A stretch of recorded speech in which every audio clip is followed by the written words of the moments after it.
Today I'm going to talk about the simple physics of the mass undergoing a constant acceleration. We can use Newton's law, F equals ma. Now let's start off by putting a point mass near the surface of the Earth. The force acting on this is simply minus mg. And now to give it a direction, I'll say vertical is y and horizontal is x. So we have a force of minus mg in the y-hat direction.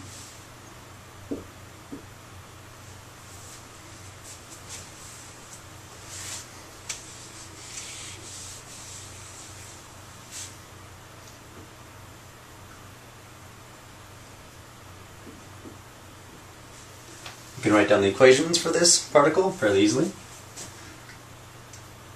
We have its position, which is y as a function of time. We have its velocity as a function of time, which is equal to the derivative of the position with respect to time.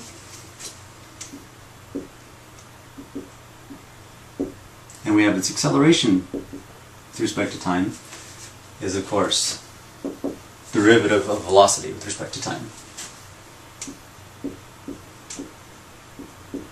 which is simply the second derivative of position with respect to time.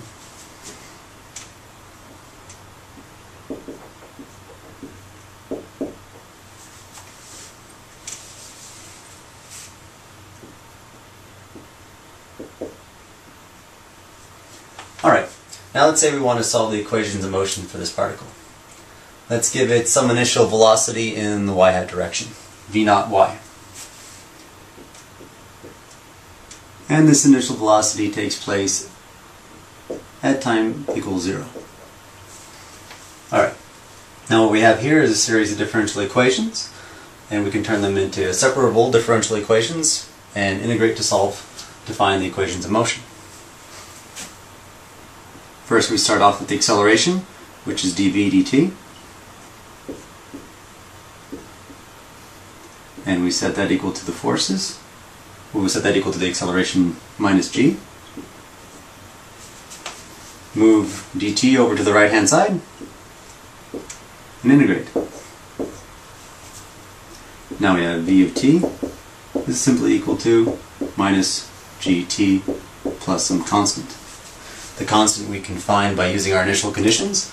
Our initial conditions are that at time equals 0, velocity equals to v naught y. So we set t equals 0, this term goes away, and so our constant must equal to v naught y.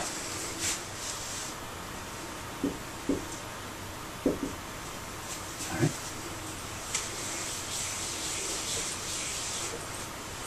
Put that over here.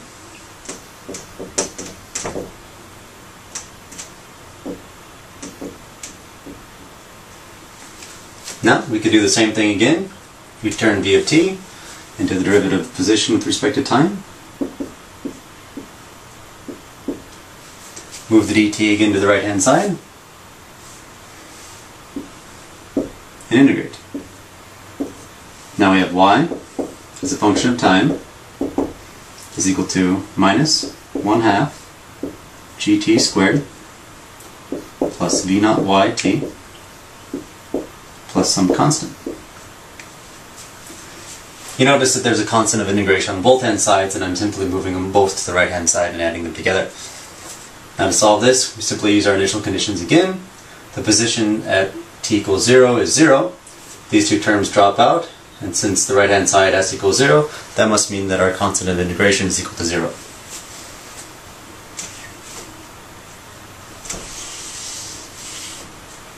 So now we have equations for velocity and y with respect to time explicitly.